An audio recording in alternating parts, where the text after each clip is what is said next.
Hello, my dear students. I am going to tell you what happens in Govinda's Disciple. It's a poem in class 7th, New Gems English Reader. It's a complete graded course in English for ICSE board. Before starting, let me tell you something about Rabindranath Tagore. Rabindranath Tagore, 1861 to 1941, was an artist and a philosopher. He composed music, songs, and wrote plays, stories, poems, travelogues, and novels. The national anthem of India and Bangladesh were composed by him. His ability was not just limited to making literary creations, he was also a painter.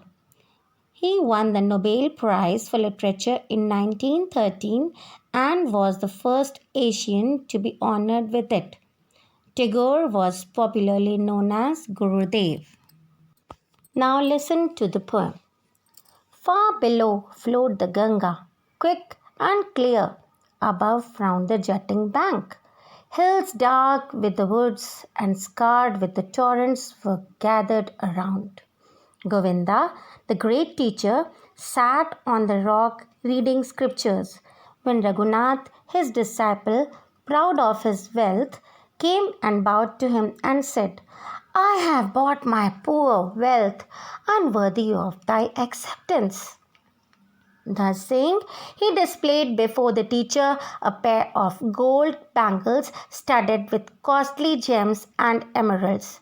The master took up one of them, twirling it round his finger, and the stones darted shafts of light. Suddenly it slipped from his hand and rolled down the bank into the water. Raghunath jumped into the water. The teacher set his eyes upon his book, and the water held and hid what it stole and ran its way.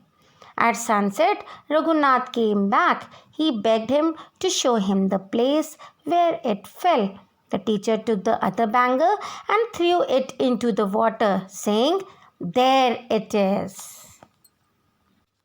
As we can see that it is a moral poem which gives us an insight of what is real meaning of spiritualism and how we can achieve it. It is all about the relationship between a guru, Govinda, and his disciple Raghunath. It shows how materialism creates a barrier in the way to achieve spiritualism. Here Govinda teaches Raghunath that material pleasure and spiritual pleasure cannot go together. We have to choose any one of them. However, before going to the poem, we should know about Govinda. Govinda Singh was one of the founders of Sikh religion. He had many pupils whom he gave the knowledge of spiritualism and salvation. In the very beginning of the poem, the poet gives a description of the nature. These natural images transforms the reader's mind from the worldly surrounding to the core of nature. Rabindranath Tagore describes that the river Ganga is flowing, whose water is crystal clear. It looks transparent. The bank of the river is marked with the jutted rocks, which seems like the river bank is set into a perpetual frown. The hill is looking completely dark because of the thick forest, which was also marked by the small streams which were flowing here and there through it. Govinda was reading scriptures sitting on the rock in the side of the river bank. Raghunath came with a pair of bangles as a gift to his master. The master was not satisfied with it and he wanted to give him a lesson. He let one of those bangles to roll down into the river. Seeing it, Raghunath desperately jumped into the river to find it out. But Govinda looked unbothered. With no time, he started reading his scriptures again. Just like Govinda, the water of the river looked unworried and it continued to hide its way and moved in its own wish. After a long search, Raghunath came to his master and asked him to say where the bangles were.